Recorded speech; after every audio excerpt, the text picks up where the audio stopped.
diagonalization. That was a new term for me. And you show these things that seem to be contradictory at face value, and then you show how the Bible connects the two. Can you talk a little bit, help us to understand more about what this diagonalization means? Because I had to read it twice before I really understood it, maybe 4 or 5 times, before I really got what you were trying to lay down there. So explain to us diagonalization. Can I even say it right? Diagonalization. I feel like I'm in Finding Nemo, like like we're anemone, see anemone, I mean, diagonalization. You got it. That's exactly the way to pronounce it. It's a long word, but it needn't be. And in a sense, the word itself isn't important.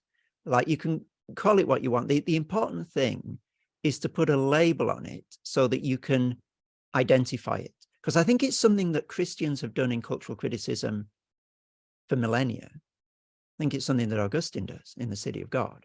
But until you stick some sort of label on it, it tends to just pass you by and you don't recognize it. So the reason to call it diagonalization was just, in a sense, to put, when you have a scan done in the hospital and you drink a dye beforehand so you can see things that would remain opaque otherwise. It's just like a dye to show this thing up. Let me explain it in terms of an example, because I think that's probably the clearest way to do it. So in Genesis 1, there's this wonderful picture of human beings created in the image of God. And there are 2 aspects to that image, and they're both beautiful and wonderful. The first is that it gives human beings an amazing dignity. Of all the things in God's amazing creation, only one thing is made in the image of God. So, beautiful School of Wales is not in the image of God. That glorious sunset we were talking about a moment ago isn't in the image of God. The greatest symphony ever written isn't in the image of God. The greatest painting ever painted, etc. Only human beings are in the image of God. And you say, wow, that is huge dignity, a huge sort of precious thing that we are. But there's also a sense in which that very same image is really quite humbling for human beings, because we're in the image of God, which means we're not God.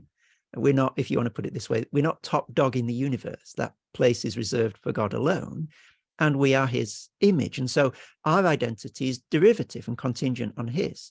We're not self-defining. We're not self-sustaining. We're an image of someone else, of God. And there's no sense in Genesis 1 in which we're half dignified and half humbled, for example. But what modern anthropology does is it sort of takes these 2 biblical principles and rips them apart from each other. And so you'll have some modern anthropologies that go really hard on the humbling of humanity side of things. And, they will say things like, however uncomfortable it may be to us, we've got to face the fact that we're really just machines. We are extremely complicated machines, but at the end of the day, we're just machines. And there are key moments in modern thought where this comes through really clearly. So first chapter of Thomas Hobbes' Leviathan, that great foundational text of modern political thought, he says we are cogs and springs and strings and wheels, really, human beings. And then Julien Afray de la Métrie wrote a book called L'Homme Machine, the man machine, the human machine. So there's this strand of thinking that says, really, we're just complicated machines, or really, we're just animals. There's nothing qualitatively different. And there's a sense in which that grasps, in a distorted way, something of the truth of Genesis 1, in that, human beings are on the creature side of the creator-creature distinction. We're not God, created on the same day as the other animals. There is a certain, there's an animality about the description of human beings in Genesis 1. There's a creatureliness about them. And then there's another strand of modern anthropology, which really figures humans as gods, essentially. And John Milbank is brilliant on this in the early chapters of Theology and Social Theory, where he traces the way in which the God of voluntarism, so a God whose will is unstoppable and unquestionable, becomes the norm for human beings in modernity. So this god of voluntarism, for example, if he wants 2 and 2 to equal 36, 2 plus 2 to equal 36, he can, because nothing can stand in the way of his will, not even the laws of logic. And Milbank argues, now I think it's a persuasive argument, that there's a certain modern anthropology that puts humans in the place of that voluntarist God. You know, you must decide the meaning of your life for yourself. You must decide your fundamental identity for yourself. In other words, your will is the only thing that shapes reality in this voluntarist sort of way, and the only thing that should shape reality for you. And so therefore modern anthropology has these two ungainly streams to it. You know, you're a machine. Oh, and also, by the way, you're a voluntarist God. You know, so go and live your life in psychological peace, trying to conjure with those two incompatible anthropological elements. And then the modern Christian cultural critic comes along and diagonalizes those two streams of modern anthropology, not by saying, oh, we need to meet in the middle then. Perhaps we're half animal and half voluntarist God. Let's split the difference. No, the Christian cultural critic says, wait a minute, these two incompatible, seemingly, modern anthropologies have actually dismembered a beautiful biblical harmonious whole, the image of God. And they've hacked off these two limbs, the creatureliness and humility of human beings on the one side, and the exalted, dignified status of human beings on the other side. They've hacked off those two limbs, and then they set them in opposition to each other. So now, you know, you choose, are you an animal? Are you a machine on the one hand, or are you a voluntarist God on the other hand?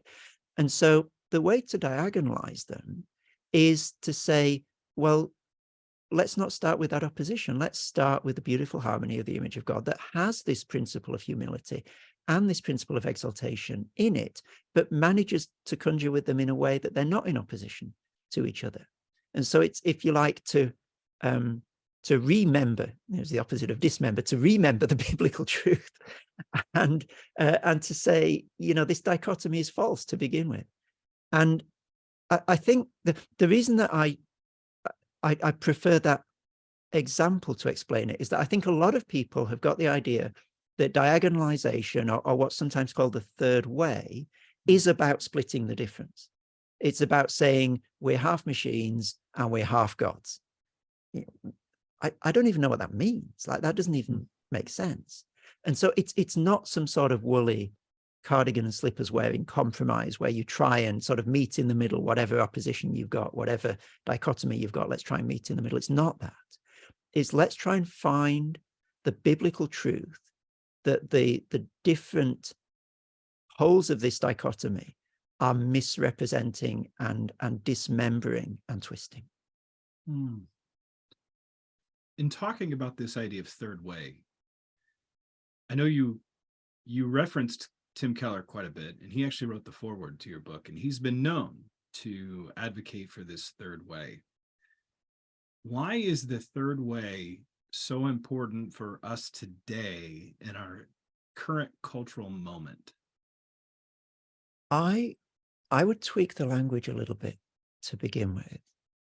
I think part of the reason that third way often gets misunderstood is precisely because it's called third way. It makes it sound as though it comes along after the dichotomy, and it would be more precise to call it a first way.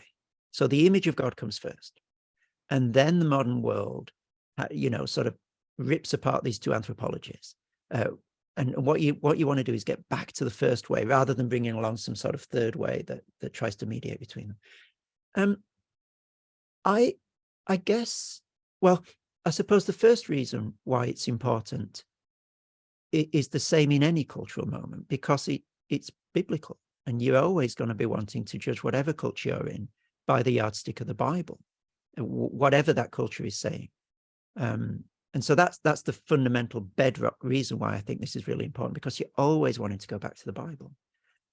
Perhaps one reason why it's important for our particular cultural moment that we're living in right now is that we seem to have got addicted to these dichotomies in a quite unusual and quite dangerous way.